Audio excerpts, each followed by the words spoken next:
بیٹی 7 سال کی ہو گئی، 10 سال کی ہو گئی، اس کو چھوٹے چھوٹے کپڑے پہنانا بند کر دو، اس کے دماغ میں ڈالو کہ وہ مسلمان لڑکی ہے، اس کو پورا ڈریس پہناؤ، جب وہ گھر سے نکلے تو پورے کپڑے میں نکلے، تاکہ جب وہ 18 سال کی ہو جائے، 20 سال کی ہو جائے، تب اس کو یہ سمجھ میں آ جائے کہ مجھے کیا پہننا ہے۔ اس کی ٹریننگ میرے پیارے بھائیو 8 اور 10 سال کی عمر سے آپ کو کرنا ہے۔ اگر آپ نے 8-10 سال کی عمر میں اس کو چھوٹے چھوٹے کپڑے پہنائے تو 18 سال کے ہونے کے بعد بھی وہ چھوٹے کپڑے ہی پہنے گی۔ اور آج ایسے کپڑے عام ہیں جن کپڑوں کے بارے میں اللہ کے نبی نے فرمایا تھا کہ جہنمی عورتوں کا کپڑا ہے وہ کپڑا پہننے والی عورتیں جہنمی ہوں گی۔ وَنِسَاءٌ كَاسِيَاتٌ عَارِيَاتٌ مُمِيلَاتٌ مَائِلَاتٌ، ایسی عورتیں جہنم میں جائیں گی جو کپڑا پہننے کے باوجود ننگی ہوں گی، جو دوسروں کو اپنی طرف آکرشت کریں گی اور خود ان کی طرف مائل ہوں گی۔ رؤوسهن كأسنمة البخت المائلة، اور ان کے ہیئر اسٹائل کا حال یہ ہوگا جیسے اونٹ کا کوہان ہوتا ہے۔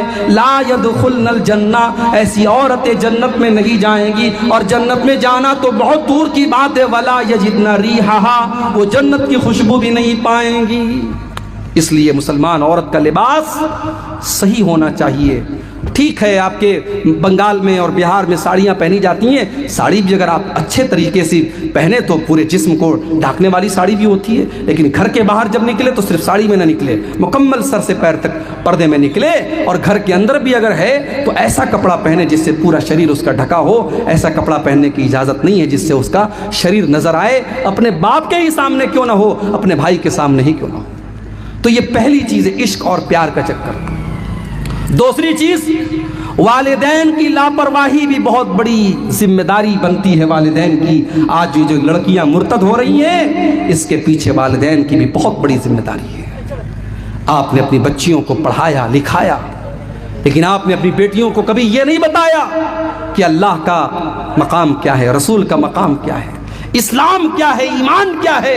کبھی آپ نے اپنی بیٹی کو یہ نہیں بتایا۔ میری پیاری بہنوں، آج پرائمری سے لے کر ہائی اسکول تک، انٹر تک، گریجویشن تک آج تم پڑھائی کر لیتی ہو، لیکن اللہ کے بارے میں کچھ نہیں پتا، رسول کے بارے میں کچھ نہیں پتا، ایمان کے بارے میں کچھ نہیں پتا، غسل کا طریقہ تک نہیں معلوم، وضو کا طریقہ تک نہیں معلوم، پاکی کے بارے میں نہیں معلوم، ناپاکی کے بارے میں نہیں معلوم۔ او میرے بھائیوں، اپنی بیٹیوں کو ایسی تعلیم دو کہ آپ کی بیٹی کم سے کم اس لائق ہو جائے کہ قبر میں اس سے پوچھا جائے من ربو کا، تیرا رب کون ہے، ما دینوں کا، تیرا دین کیا ہے، من نبیوں کا، تیرے نبی کون ہے، تو آپ کی بیٹی جواب دے سکے۔ اتنی تعلیم تو دو، اپنے بچوں کو اتنی تعلیم تو دو کہ کل جب آپ کا انتقال ہو اور جنازہ کی نماز پڑھی جائے تو آپ کا بیٹا اس لائق ہو کہ کھڑا ہو کر کے اپنے باپ کی جنازے کی نماز پڑھ سکے، مغفرت کی دعا کر سکے۔ ارے کتنے بڑے بد نصیب ہیں وہ جنہوں نے بچوں کو پڑھایا لکھایا مگر بچوں کو اس قابل نہیں بنا سکے کہ بچہ کھڑے ہو کر کے اپنے باپ کی جنازے کی نماز پڑھ سکے۔ میرے بھائیوں، اپنی بیٹیوں کی تعلیم اور تربیت پر توجہ دو۔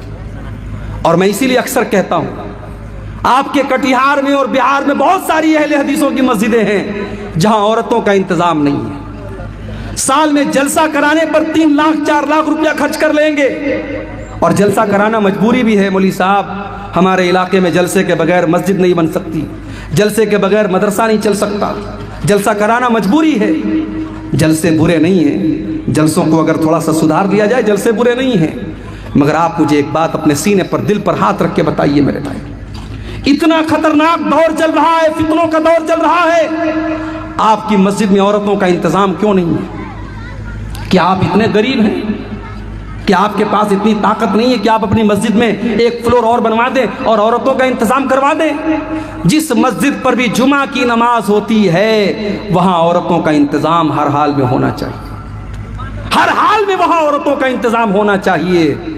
اس لیے کہ سال میں 52 جمعہ ہوتا ہے، اور 52 جمعہ میں اگر آپ کے گھر کی عورتیں جائیں گی، آدھا گھنٹے کی 52 تقریریں سنیں گی، بہت ساری دین کی جانکاری آپ کے گھر میں آئے گی، اور بہت سارے فتنوں سے آپ کے گھر کی بیٹیاں بچیں گی۔ میرے بھائیوں، یہ افسوس کی بات ہے کہ بہار اور بنگال میں اہل حدیثوں کے علاقوں میں مسجدوں میں عورتوں کا انتظام نہیں ہے۔ کتنے علاقوں میں عید کی نماز میں، عیدین کی نماز میں عورتوں کا انتظام نہیں ہے۔ اگر نہیں ہے تو انتظام کیجئے میرے بھائیوں۔ آج تو ان لوگوں کی بھی آنکھ کھل گئی ہے جو بیچارے کل تک فتویٰ دیتے تھے کہ مسجد میں عورت کا جانا فتنہ ہے، جو کل تک اہل حدیثوں کو برا بھلا کہتے تھے، اسی بہار کی سرزمین کے، گیا کی سرزمین کے ایک عالم دین ہیں، میں نام نہیں لوں گا، اہل حدیثوں کے خلاف بہت تقریر کرتے تھے۔ کسی زمانے میں انہوں نے اپنی ایک تقریر میں کہا تھا کہ اہل حدیثوں تم اپنی عورتوں کو مسجد میں بھیجتے ہو، کبھی ہماری مسجد پر بھیجو، اس کا رزلٹ ہم 9 مہینے کے بعد تم کو بتا دیں گے۔